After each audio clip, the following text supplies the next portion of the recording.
पुण्यातील येरवडा मनोरुग्णालयामध्ये घाण आणि दुर्गंधीचं साम्राज्य पसरलेलं आहे। यावर कहर म्हणजे मनोरुग्णांकडूनच स्वच्छतागृह साफ करून घेतल्याचा व्हिडिओ व्हायरल झालेला आहे। कामचुकार कर्मचाऱ्यांकडून रुग्णांकडूनच स्वच्छता, जेवण, कपडे वाहून नेण्याची कामं करून घेतली जात असल्याचं उघडकीस झालंय। या मनोरुग्णालयामध्ये 920 रुग्ण आहेत, त्यांच्यासाठी 15 वॉर्ड असून या सर्व वॉर्डमध्ये अस्वच्छता पसरलेली आहे। मनोरुग्णालयांमध्ये रुग्णांची हेळसांड होत असल्यानं या प्रकरणी चौकशीची मागणी करण्यात आलेली आहे। आणि या संदर्भामध्ये अधिक बोलणार आहोत, आमचे प्रतिनिधी निलेश खरमरे आपल्यासोबत आहेत। निलेश, पुण्यातील येरवडा मनोरुग्णालयातील हा धक्कादायक प्रकार समोर आलेला आहे। दुर्गंधी सगळीकडे आणि ती साफ कुणाकडनं करून घेतली जाते, तर याच रुग्णालयामध्ये असणाऱ्या मनोरुग्णांकडून?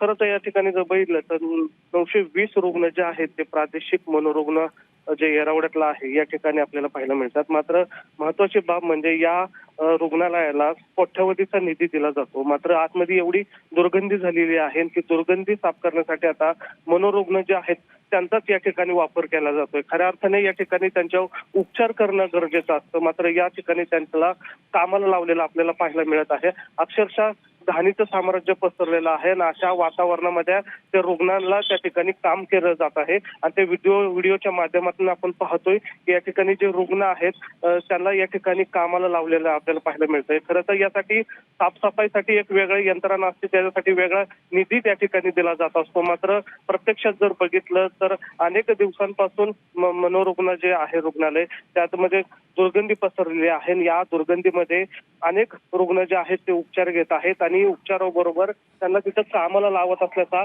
धक्कादायक प्रकार जो आहे तो आता या ठिकाणी समोर आलेला पाहायला मिळतोय। त्यामुळे कुठेतरी उपचार घेत असताना त्यांची मानसिक स्थिती आहे किंवा आरोग्य आहे ते आणखीन खालावण्याची भीती जी आहे ती आता सामाजिक संघटनेने या ठिकाणी व्यक्त केलेली आहे। त्यामुळे मनोरुग्णासारख्या रुग्णालयामध्ये जर असे प्रकार होत असतील तर ही खरंच दुर्दैवी बाब आहे आणि त्या रुग्णांच्या उपचाराबाबत आता शंका या ठिकाणी उपस्थित केलेली आहे। जर अशा वातावरणात जर रुग्ण त्या ठिकाणी राहत असतील तर त्यांची प्रकृती किंवा नक्कीच निलेश, तर खरं तर ज्या ठिकाणी मनोरुग्णांवर उपचार व्हायला पाहिजे त्यांच्यावरच आज ही वेळ आलेली आहे, तिथंही वेळ आलेली आहे। त्यामुळे हे सगळं ज्या प्रकरणामध्ये यामध्ये जे सहभागी असतील, ज्यांच्यामुळे हा सगळा प्रकार घडत असेल, त्यांच्यावर कारवाई होण्याची गरज आहे। धन्यवाद दिलेल्या माहितीसाठी।